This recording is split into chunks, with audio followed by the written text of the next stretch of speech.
Thank you, Gerardo, very much. Thanks to the Foundation for the kind offer, which I accepted humbly and very quickly, to come here and present some of the work. And I wanted to present this on the calcium receptor, but I wanted to present it in a very broad perspective, and to try to give you an idea of the evolutionary history of this receptor, and by that to show you that this receptor plays fundamental roles in organisms other than man. And man is kind of the last part of the evolution of this receptor, and it does unique things in us, but it does fundamentally important things in bacteria and in organisms like marine species. So if I could begin, Rado. So sensing your environment is very important to health. Here's a mountain lion ready to pounce on this poor unsuspecting deer for a nice meal. And it would be great if this particular deer had recognized that there was some danger, something in the environment that it should pay attention to. Now, we've known that there are factors, and these are chemical scents, also referred to as pheromones. And the pheromones are chemical triggers that alter fundamental or innate behavioral responses in another member of the species. And these can be alarm pheromones. Well, that's important to survival. You need to know when there's danger. Food trail pheromones. You need to know if one member of the species finds food. You can signal to the others and say, go here. Sex pheromones, well, we all know that's very important, fundamentally important. And then there are many other behavioral effects and alterations in physiology. So one of these is in the honeybee, and we know that the honeybee has many complex signals. And it not only signals by body motion, but it signals by liberating pheromones, which provide information to the hive about mating behavior, about food gathering, and even about alarm. And then in other insects, it's very important for the mating response. And so they can liberate these chemicals, and very small concentration of these chemicals can go off in the air and then can attract these insects of the same species to come and gather for a nice mating session and result in laying eggs. Now, also in man and in women, there are pheromone responses which can also play fundamental roles. And of course, there's a whole industry that's built around opposite sex attracting with these pheromones. Now, the calcium sensing receptor sits on many cells. So this is a protein that sits on the surface membrane of a cell. And its detector end, its antenna, is sitting outside the cell. And one of the things that it functions as like a nose on the cell. And it's sniffing the outside of the cell for information.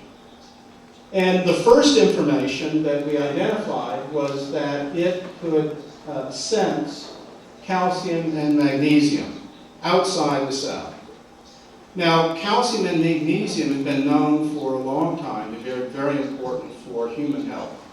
If you don't have adequate supplies of calcium, your bones will get soft and you will develop all kinds of cellular and bone problems. The same is true for magnesium. Magnesium, maintaining a normal magnesium balance in your body is very critical for cardiac function, brain function, virtually every cellular function there is. And so an important part of detecting what the level of these minerals are in the body is this particular receptor. And what they do is they provide signals to the cell. Okay? And these signals then regulate a whole host of cell functions. They can modify cell functions that trigger response that's appropriate for detecting a change in the signal. and also are important in some cells for even the maintenance of cellular health. Next slide. So we've known that there are many roles of calcium. So one that I talked about was bones. You need calcium and magnesium for healthy bones.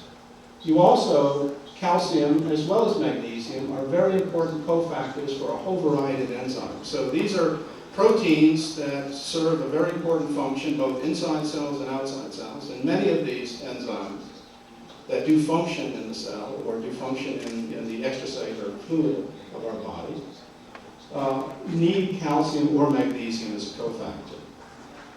Now, for the scientists, we know that calcium is a very, very fundamental and important messenger inside cells. So there are many proteins that sit on the outside of the cell which cause a release of calcium inside the cell, and that triggers a wide variety of responses. And those kinds of responses are fundamental to virtually every cell that we have in our body, every cell that is either animal, and even fundamental in plant cells. But what the new mechanism is this sensor, this calcium sensing receptor, that uses calcium as its primary signaling event. And what that meant was a fundamental change in how we think about extracellular calcium as well as magnesium. And we think of it as a first messenger, and for this audience I've called it a hormone. And in many ways it can act as a pheromone, and I'll show you there are some real reasons to think about this in terms of pheromones. So when you think about calcium, this mineral, it's a structural element, it's important for lots of enzymes, but it's also a hormone in our body. And it provides another way of thinking about how important mineral balance is in our body and maintenance of body health. It is as much of a hormone as thyroid hormone or many of the other kinds of hormones that we have in the body. So again, if we come back to this sensor, the calcium receptor, I talked about that it responds to and detects changes in calcium and magnesium. But it also detects changes in the nutrient availability outside of cells, a fundamental property, because cells need to know what's happening in the extracellular fluid as far as nutrients are concerned. And of the nutrients, amino acids and polyamines, which are products of amino acids, are the two fundamental activators of this receptor. And they detect physiological concentrations and changes in those physiological concentrations. In addition, there are what I call environmental factors that this receptor can respond to. And they include changes in the acidity or the proton concentration outside the cell. And something that is of fundamental importance, not so much used, we think, in humans, although there are a few examples that I won't go to, but of fundamental importance in marine species. And that is that it is a detector of salinity, changes in salt concentration or activity in the liquid of our internal ocean or the ocean that marine species swim in. Next slide, please. So I want to begin to talk about these various functions of the receptor in terms of how this receptor, we think, evolved and what role has it played in the evolution of species from the standpoint of their ability to survive fundamental changes in their environment. And this process has occurred over hundreds of millions of years. In fact, a billion years. Next slide, please. So a part of understanding the origin of proteins or genes is their family tree. So if you want to know a part about an individual, you would look at their family tree. Who's their ancestors? Who's their great-grandfather, their great-grandmother? So the family tree is important. And I was going to put a picture of Arado in here, but I decided not to. Next slide, please. So what's the family tree of this sensor, this receptor? So here's the family tree. There are ancestors that we don't know their names, okay? But we know there must have been ancestors way, way back. Okay? But we can divide their current family into 3 groups. And all of these proteins are fundamentally important in the brain. And they include a group of receptors that respond to glutamate, and an amino acid. Another amino acid derivative, gamma-aminobutyrate. And this is the nutrient, amino acid or amino acid derivative, that the receptor responds to. And then these receptors alter nerve cell function. The calcium-sensing receptor doesn't sit down into this family, but sits in this family. That is, it sits in the family of pheromone receptors. So we knew not too long ago, when we had more and more numbers of genes that had been identified, but over the last decade, we knew that the calcium-sensing receptor really had its origin in this subfamily of pheromone receptors. So that's part of the reason that I showed you that this receptor is like a nose. It's sniffing. That's where most of these pheromone receptors are. In insects, the equivalent of the nose, antenna, and other places, and in mammalian species, in special neuronal systems within the nose. We have not too many of these, but your dog or your cat has many, many of these, and gets information from their environment far more than what we have. We're very poor players in detecting our environment, but they are very, very good at it. Now, this third group, which includes the gamma-aminobutyrate receptors, has a very interesting character here. And I've put it in red, and it's LIV, leucine, isoleucine, valine. Those are 3 amino acids. And periplasmic binding protein. This is a bacterial protein.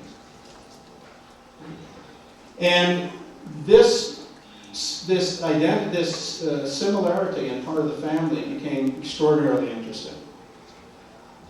So what are these binding proteins in bacteria? Well, they're a fundamental part of both the ability of bacteria to gather in nutrients, but also to detect nutrients and to provide signals to cells. So this is the plasma membrane, the cell membrane of the bacteria, but it has a second, many bacteria have a second membrane called the cell wall. And then this is a liquid space between the cell wall and the bacteria, and then this is the interior of the cell. And nutrients, their bacteria are in media and they're detecting nutrients, and they said, oh, this is a nice sugar or this is a nice amino acid, I'm going to bring it in so I can grow and replicate. And so it can be detected by specialized pores in the membrane called porins. And each of these detect just a single nutrient or related group of nutrients. And those nutrients then enter the cell, and when they enter the cell, they find a specific receptor inside this periplasmic space called a periplasmic nutrient binding protein. I've shortened that to just binding protein, BT. And each of these binding proteins is specific for a single nutrient. Okay, so a sugar has a receptor, amino acid has a receptor. And what's interesting in this, for bacteria, there are these receptors for inorganics, like iron, like phosphate. Also very important fundamental nutrients for all species above bacteria. And so what happens when the nutrient finds its binding partner?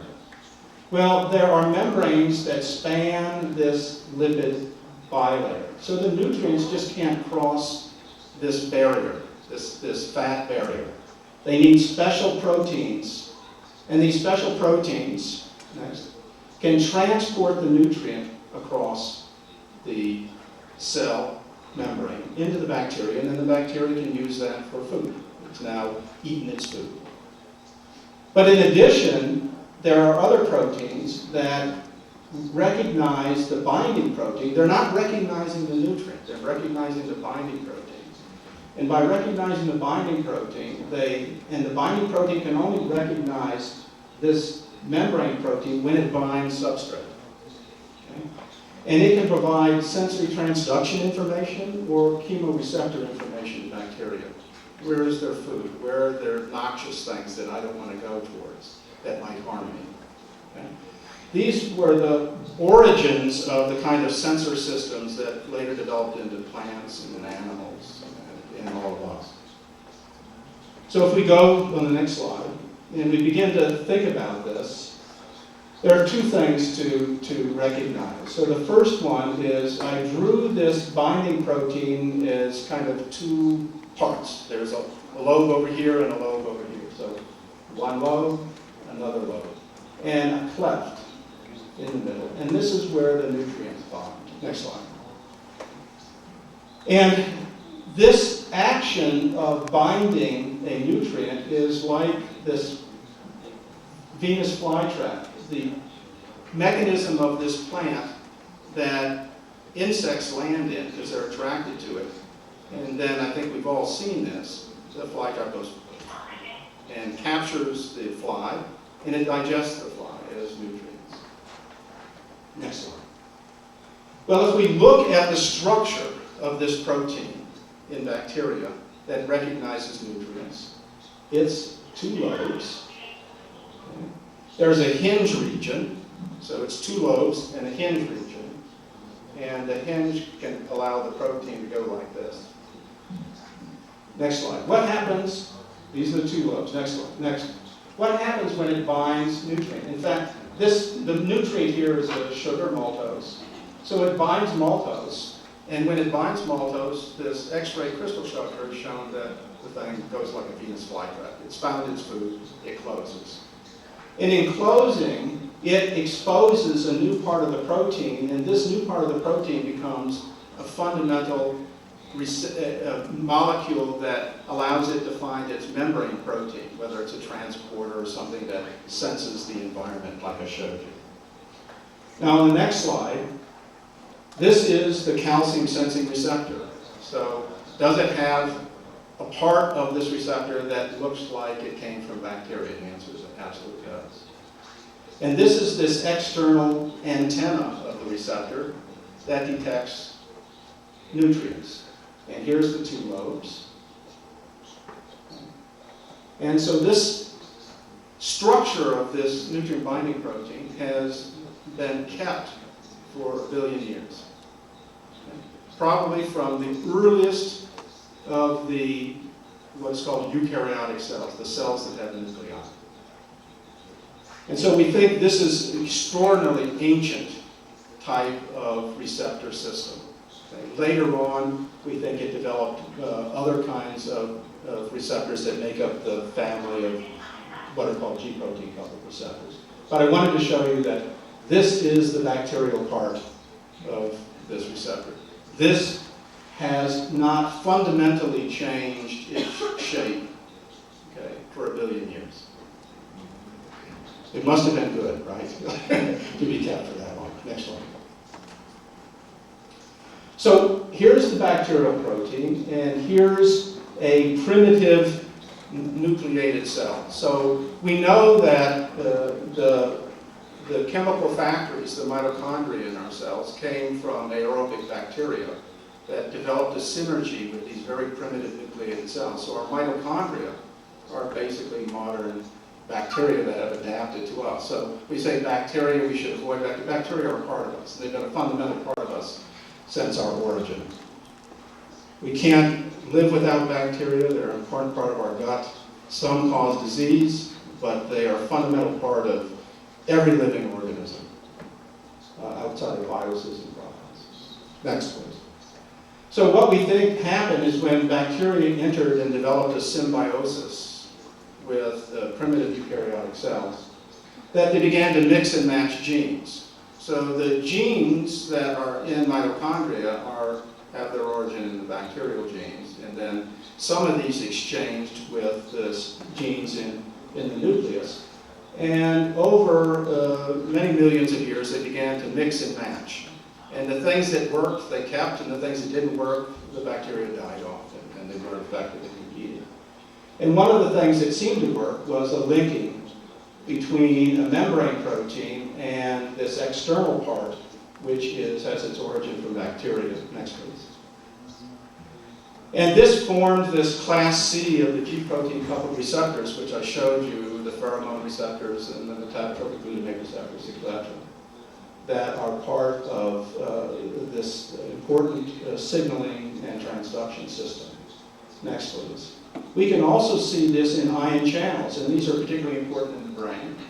And so the same kind of structural element is present in channels that are opened and closed by binding to nutrient-type factors, organic factors.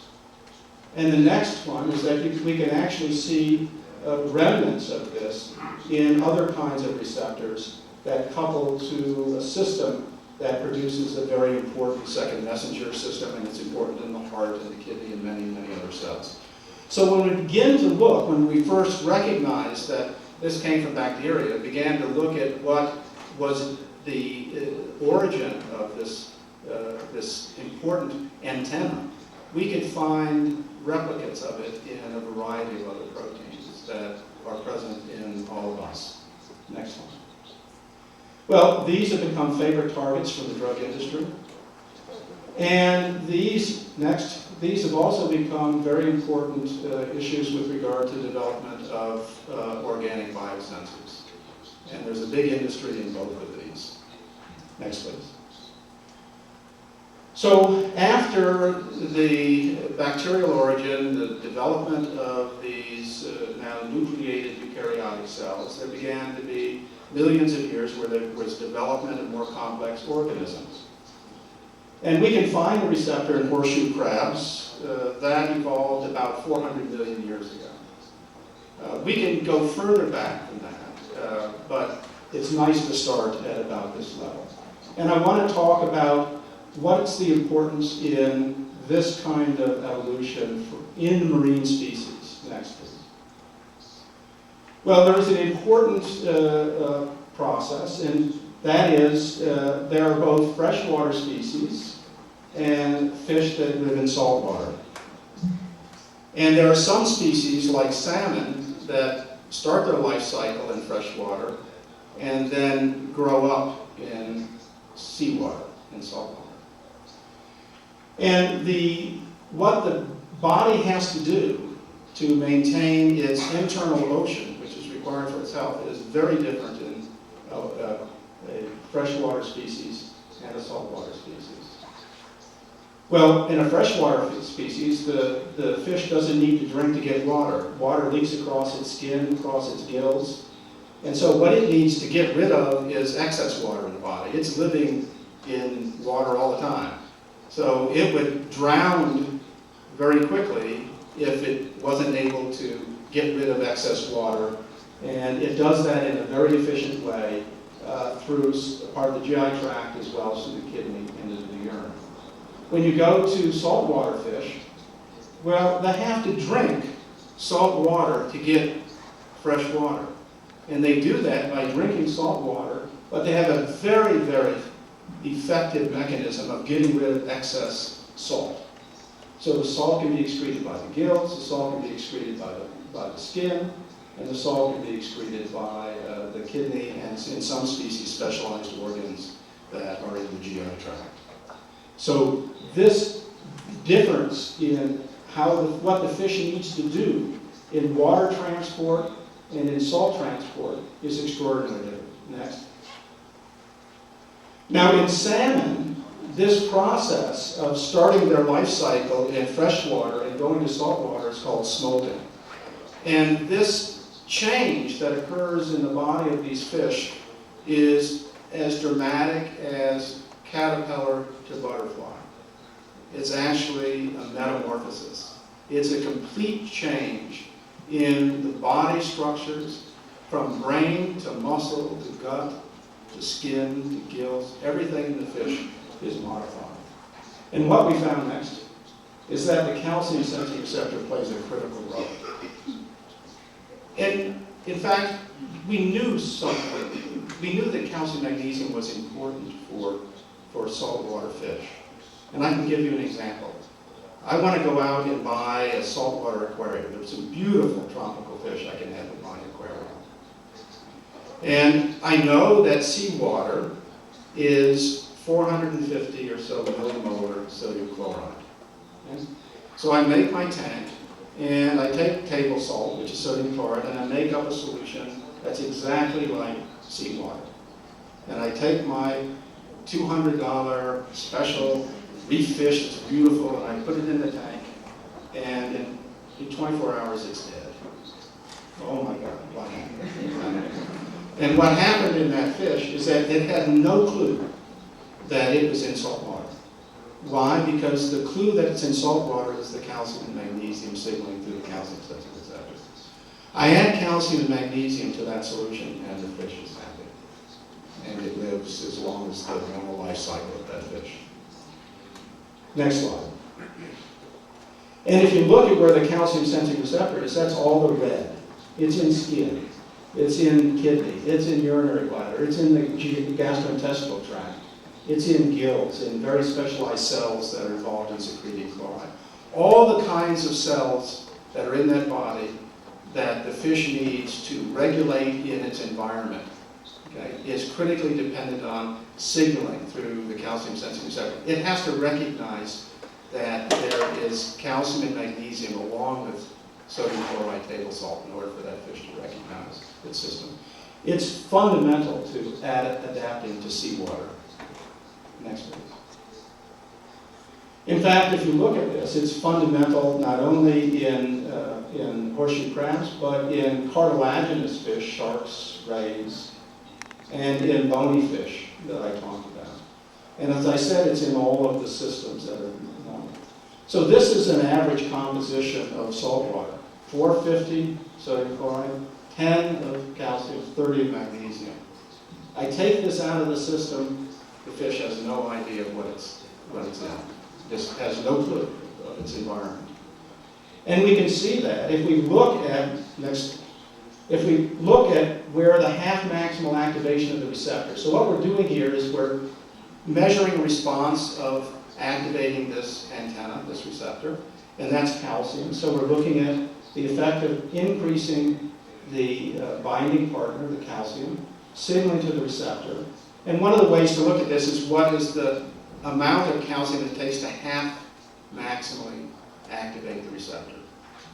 And you can see the tremendous variation in this EC50. Okay? So what to get the EC50, you draw a perpendicular line down from this point to here, to here, to here, to here, to here. Huge change in EC50 depending upon where the salt concentration is, the sodium chloride. So the fish detects the change in sodium chloride by detecting a change in the activation state of the receptor. And in fact, the calcium receptor is in the nose of fish. And we believe that fish can actually smell calcium and magnesium. And the odor of magnesium and calcium tells it the salinity that it's in. Is it in brackish water? Is it in full-strength seawater? Okay. Providing fundamental signals to these fish. Next slide. In fact, we recognize this as being of such fundamental importance that we built a biotech company around it. And this is Marical Biotech Company. Ed Brown and I and another partner, Bill Harris, were founders of this 10 years ago. And it's one of the biggest marine biotech companies in the world. We're in 10 different countries in the world. What are we doing? Well, we can modify fish to live in any environment that we want. We can take saltwater fish and provide them to live in freshwater. We can take freshwater fish and provide them to live in saltwater. And we can manipulate how they survive in these environments by using nutrients.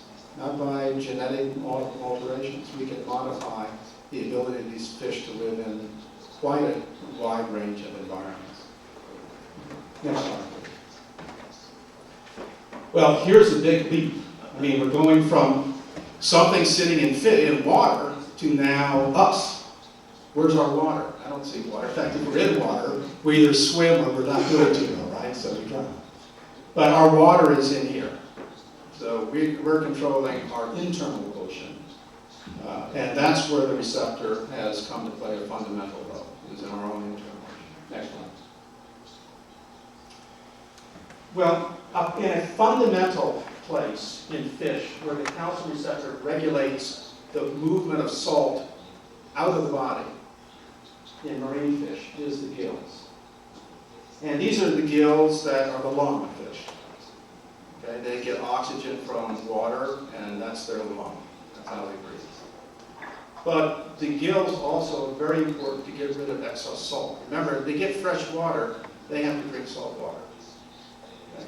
And they make the fresh water from the salt water by a desalination process, just like if you had a machine that made fresh water from salt water. Their machine involves their gills. And these gills are factories that get rid of the salt, and they leave behind fresh water. So their fresh water comes from seawater, but they desalinate it. Just like we spend billions of dollars trying to desalinate salt water to make fresh water. They've been doing this for millions of years. Now, there is a gene that makes a product, and this protein is fundamental for the development. You know, as the fertilized egg is growing up, the gills are developed. And if you don't have this gene, the gills don't develop. And we also know that this same gene, identical gene, is critical for the development of glands in us. And these are the parathyroid glands. Okay. This is the thyroid that makes thyroid hormone. And there are little glands, there are 4 of them, that make another protein, another hormone, that's fundamental for calcium metabolism in the body. Next slide, please. So here's this parathyroid, here's the cell, here's the nucleus, and there's a calcium sensing receptor on this cell. This, in fact, as Gerardo said, this is the cell that we clone the receptor from parathyroid. And it responds, it detects calcium and sends signals to cells that regulates the secretion of a hormone, another hormone. And then that hormone does very important things that I'll show you in a minute in the body. But one of the interesting things about that is that this receptor has as its half-maximal activation point. And that's what we think about a characteristic, a fundamental characteristic of the receptor. What is the concentration of the substance it detects that makes it half-maximally activated? And that concentration is 1.2 millimolar calcium. That's the ionized calcium that's in all of us. That's our blood calcium. Okay? Now, next slide. What would happen? So, what does the calcium receptor do in calcium metabolism? So, we need to maintain a normal body calcium. That's critically important. And bones act as a storage depot for calcium. So, our bones have a lot of calcium, and we can move calcium into bones. If we have excess calcium, move it out of bones if we need some calcium to do things in our body. Next one. Next. What regulates that is this parathyroid hormone. It regulates the balance, either delivering calcium if it's low or taking calcium out of bones and moving it back into the body. Next one. The calcium receptor is all over the gastrointestinal tract and is important for both nutrient and calcium intake. Next slide. And the kidney is also another place where the receptor is expressed. And it's a very important mechanism for getting rid of excess calcium in the body. So as we eat calcium, the body says, how much do I need? How much do I need to put in bones? How much is in cells? And the rest of it, it gets rid of through the kidneys. So it maintains balance. And the calcium receptor is in all of these areas. It's regulating the entire process. Okay, next slide, please. We know that because there are experiments in nature. Okay, those are genetic diseases where nature has done all of the mutagenesis for us. And it has detected sensitive areas in a gene, and therefore changes in a protein that alter its function. It turns out that there are mutations that inactivate the receptor, make it not work very well. There are other mutations that overactivate the receptor, make it active, too active all the time. And what does that do to body calcium? Well, when it's not working very well, body calcium, blood calcium is high. When it's overworking, blood calcium is low. Experiments in nature demonstrating that activity of the receptor is fundamentally important in setting where our blood calcium level is in the body. And it also regulates, very importantly, because it's setting blood calcium, where the sensitivity of the kidney is to knowing when to excrete calcium. In fact, the kidney doesn't excrete this high blood calcium because it doesn't recognize that it's high blood calcium. Okay? So it says, I don't detect anything, my nose is broken, I can't smell the calcium, I'm not detecting it, so I'm not going to get rid of it. And you maintain this high blood calcium. Next one. Well, this has become, there's a problem with the parathyroid, so it's of fundamental importance in kidney disease.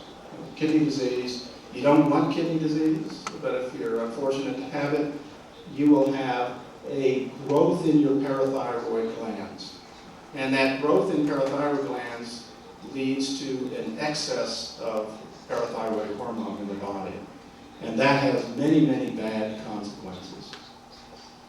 So this enlargement of the parathyroid glands gets worse and worse as kidney disease gets worse and worse. Next, please. And associated with this increasing size of the gland is a loss of expression of the calcium-sensitive receptors. So the nose on the parathyroid gland is broken in this process. It can't smell calcium normally and doesn't know to regulate the PTH hormone. Now, the pharmaceutical industry has latched onto this because receptors are great targets for drug discovery. Next, please. So the drug industry likes to target these kinds of things for new drugs. And so what we know is that in the parathyroid glands, the numbers of receptors are low, but maybe if I had a drug that would maximally activate all the existing receptors, I could bring balance back to the system. And so, next slide. That's exactly what was done. So this is a small molecule. It doesn't look anything like calcium. It's an organic. And it doesn't actually interact with the antenna. It interacts with the transducer. So the antenna detects something, but it has to signal to the cell. And it needs a specialized transducer to do that. And that's this membrane spanning portion that's in the lipid of the cell membrane. And the drug attaches here, and what it does is it causes the receptor to be, even at fairly low calcium, to be maximally activated. And next slide. So this was developed in one of the fastest time periods from initial identification of the receptor to a drug on the market, 10 years. Normally it takes around 18 to 20 years, where you have a target and you develop a drug that can go to market. This was done in 10 years. And there are a lot of reasons for that I won't go into. But this is parathyroid circulating in the blood of these individuals with kidney disease. And over time, if you just keep these individuals on their normal types of therapy, the parathyroid hormone tends to increase over time. These people started here at the same level and were given this drug that activates the receptor. And the parathyroid hormone went down, and over a longer period of time has remained high, but in a range that is acceptable for these patients. So it showed that you could have a drug that attacks this sensor, causing the nose to smell better. Okay, even though it's broken, it allows it to detect the signals very much better, and it can partially correct this problem. Next slide, please. Well, one of the last things that I want to tell you about is the regulation of fluid dynamics in the intestine. Now, this is of fundamental importance, and I'm going to talk about it tomorrow in the first lecture. So I'm only going to give a very brief highlight of the importance of this. This is a nutrient detector. The gut is about taking in food, digesting food, and moving those nutrients into the body. And how does it know when to do this? Part of the system, and we think a very important part of the system, is this calcium nutrient sensing receptor. Okay? And I'll tell you a little bit about how that works. This is fundamentally important in marine species. So if you take a fish that lives in salt water, a salmon that's starting off its life in salt, and fried in fresh water, that the ability of that fish to grow is very slow. That's because its ability to find food and to move that food into the body is a slow, relatively inefficient process. Freshwater fish can grow to large size, but it takes decades, tens of years to grow. Marine fish can start off this big, and in a year can be this big. And they need to have more food available. Well, seawater is rich in food, rich in nutrients. But it needs to move those nutrients into the body to grow. And that's why we see a very fundamental role of increasing the receptor in the intestine of marine species. And that's in fact exactly what we see as important detectors. Next slide, please. So this is the receptor in the fish, and this is a biopsy. I have pretty different slides that I'll show tomorrow, but this is a human colon biopsy. And this is a part of the epithelial structure. This is a little lumen there. And this is the staining of the calcium receptor. It's all over these cells. Okay. So it's all over the intestine, basically from esophagus all the way to the end. Okay. As a very important nutrient detector. Next slide, please. So it's sensing nutrients in, we think, of fundamental importance, as well as calcium and magnesium, but these are fundamental important in the GI tract. Next slide, please. So what happens? We take in these nutrients are digested in the stomach. We know that the calcium sensing receptor, when you activate it, is the most potent stimulator of acid secretion in the stomach. Okay? And we think this is important as what we call a forward feedback system in the stomach. So what happens? Well, you enter a bolus of food, acid is secreted, and you begin to liberate amino acids. Those amino acids then go into the bloodstream, signal back to the receptor to cause more gastric acid secretion. Why do you need that? Well, you need to do that in order to maintain the low acid pH in the stomach, and that's critical for digesting protein. Okay? So you can't just have one wave that lasts 10 minutes of acid secretion. You need to sustain that acid secretion as long as the digestive process is continuing. So you need something to maintain it. And what more beautiful thing that could maintain it than the product that's liberated from digestion, amino acids.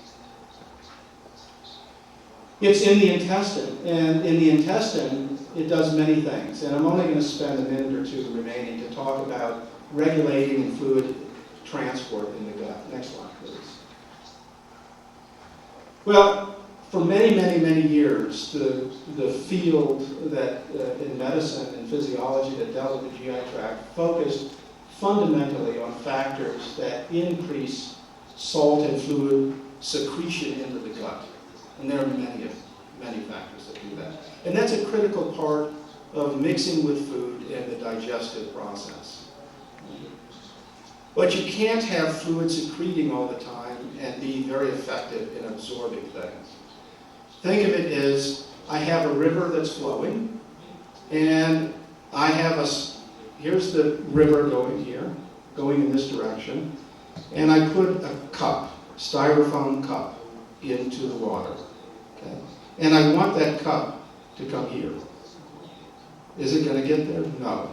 The flow of this stream carries it off. This flow of fluid coming in the gut tends to carry nutrients away from the gut lining and makes it difficult to absorb.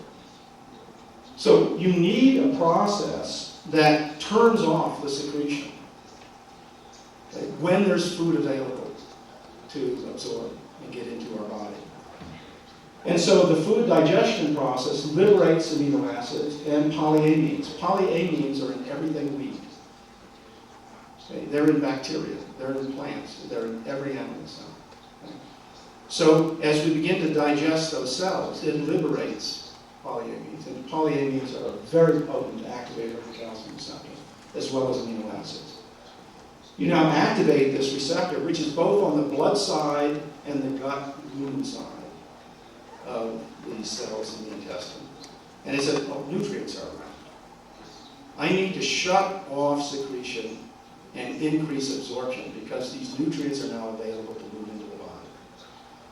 It does that, and it absorbs the nutrients by reducing fluid secretion and increasing fluid absorption. And then when the levels of nutrients are finished, there's another wave of secretion. And so there's a wave of secretion, absorption, until you've digested all the food that you've taken in and moved it into the body. Extraordinarily efficient process. The problem with the system is everybody had focused for decades in this area.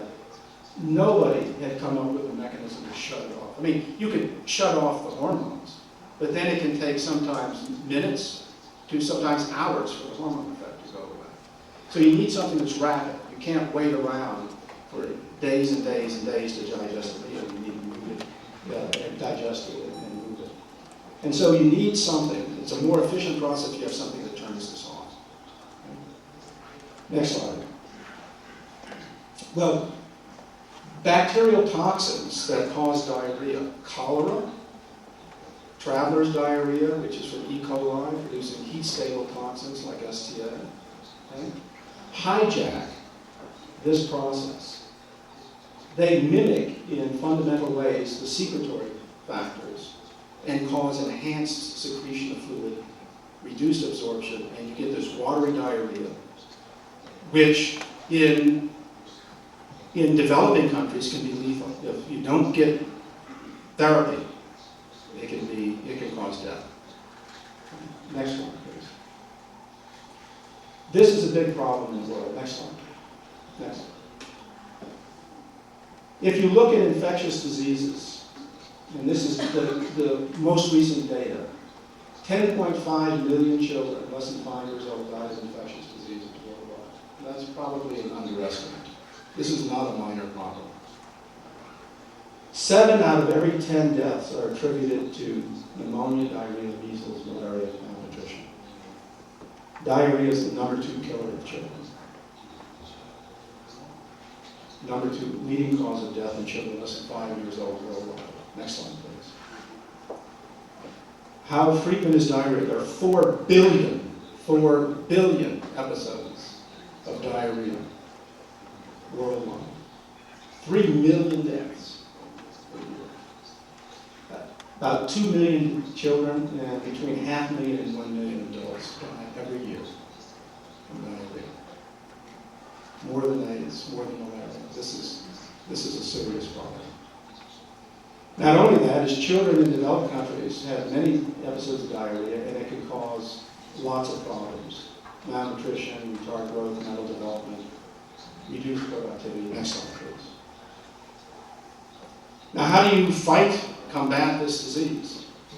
Well, there are bacteria, there are viruses, there are parasites. There are many kinds of agents that cause diarrhea. So part of the attacking mechanism then, well, I just attack each one of these. Let's make an antibiotic that kills cholera. Let's make an antibiotic that gets another bacteria, E. coli. Well, the bacteria develop resistance to antibiotics. And right now, there hasn't been a recent episode of cholera worldwide that has been sensitive to current antibiotics. They all are resistant. Viruses, well, like rotavirus, the most common virus causing diarrhea in children under 5. Well, rotavirus is, there are vaccines now. Okay. That I think may help, but there's a problem that's developing with these vaccines, and we'll have to see whether or not it'll cause the recall of these vaccines. But they're very expensive, very hard to get to the developing world to give this vaccine to children in Africa and elsewhere. So it's a real problem in just giving So there are too many different toxins that are caused by this, too many disease-causing factors. So the only real hope is to stop the attack in the patient. If you can fundamentally reverse this process, regardless of what causes it, then you would make a serious impact on diarrhea next time. And we think that's the calcium-sensing receptor. And tomorrow I'll present data that says if you activate this receptor, you can shut down diarrhea. Okay, next slide, please. Next slide. So this is the mechanism. Hijack this. Next slide. We're going to hijack this. We're going to reverse the process by hijacking and speeding up this. So if you're going to speed this up, we're going to speed this up. Okay, so attack the host, attack the person, not the germs. Next slide, please. Well, I'll give you a little one slide. This is the only slide I'm going to have on the mechanism, and I'll go into great detail tomorrow. One of the things that we can do is we can take a piece of the bowel. It's a colonic crypt, so it's very small. The colon is made up of many of these invaginations. That helps to increase the surface area in the colon. But you can actually hand dissect out these tubes, blinded tubes. They're like a pouch that looks like this. Epithelial cells lining the pouch. And you can dissect these out. Here's the open end that would go into the gut lumen, and here's the back end. And you can actually perfuse this crypt. So you can separate out the outside. This would be part of the body, and this would be the gut side. Okay? And you can measure the movement of fluid across this epithelium. Now, this epithelium in the gut, in the colon, like most intestinal epithelium, do both secretion of fluid from the body into the gut lumen and absorption of fluid at the same time. And the balance of fluid, how much fluid moves from my body into the gut, depends upon which is dominant, this or this. Okay? So if I take this from a mouse, a wild-type mouse, and I look at transport, anything above 0 is absorption, anything below here is secretion. This is net. So this is the balance between absorption and secretion. So this is the total amount of fluid that either is absorbing back into the body or being secreted as a diarrheal fluid. Okay? So when we first put up the crypt, there are no secretagogues, there are no agents that cause fluid secretion, so the crypt is happily just absorbing fluid. Okay? Now I add cholera toxin, or I add this STA toxin that causes traveler's diarrhea. Okay? Well, big secretion, that's diarrhea. Okay. Now, cholera toxin, once it attacks the cell, it's fixed. You can do nothing to reverse that until that cell actually dies and goes off into the gut lumen. Fortunately, these cells have a very rapid turnover. So every 5 to 7 days, your entire gut lining is turning over. Okay, so new cells. And you can imagine that because they're like tires. So there's a bumpy road. All kinds of garbage we eat is coming in there. They're damaging the cells, and all kinds of bad things are going in. So the gut has learned that, and it renews itself all the time. So new tires are being made, and factories are being made all the time. So they need that in order to function properly. So it means if I get cholera, it lasts for about 5 to 7 days, the turnover time of those cells. But while it's there, it's fixed, it's secreted. There's nothing in the past that you can do about it. Okay. Now, if I activate the calcium-sensing receptor, nanomolar concentration, I completely reverse the process within 10 minutes. Okay? Completely reverse the process. If you knock out the calcium-sensing receptor, add these two agents, now you activate the receptor. There's no receptor to activate. You don't do that. So genetically, we know this is absolutely dependent on the receptor. And I'll provide you evidence tomorrow, which I hope to convince you, that activation of the receptor promises to be, and we're very excited about this, and we've gotten many foundations excited about this, in developing new, unique therapies for treating acute diarrheal illness worldwide. And that's one of the really new things that's come from looking at the calcium receptor, sensitive receptor. It's come from looking at the evolution of the receptor over time. And that's what's led to these kinds of discoveries. It's not that, oh, a calcium receptor, let's just look at the gut. No, it's understanding what happens in fish and everything that's happened, which has led to, well, it's playing a fundamental role in the gut. Let's look at what it's doing in more detail. And then looking at this, and oh, this makes sense for normal digestion, but now we can use this as a target for therapy. We keep Dr. Next slide.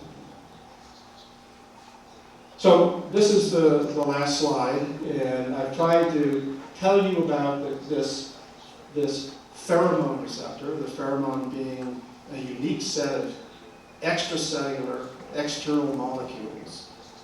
This receptor detects the external environment, and it's played fundamental roles from its origin in bacteria all the way through the million species up into man. And we're still finding what it's doing in man. There's still a lot of work to do. I think we've just begun to realize what's going on here. There are already drugs on the market where the receptor has been fundamental in energizing the development of those drugs, and we think it may provide new therapies for really severe diseases that occur and cause the death of many people worldwide. And the last slide is just a thank you to the Foundation for inviting me here.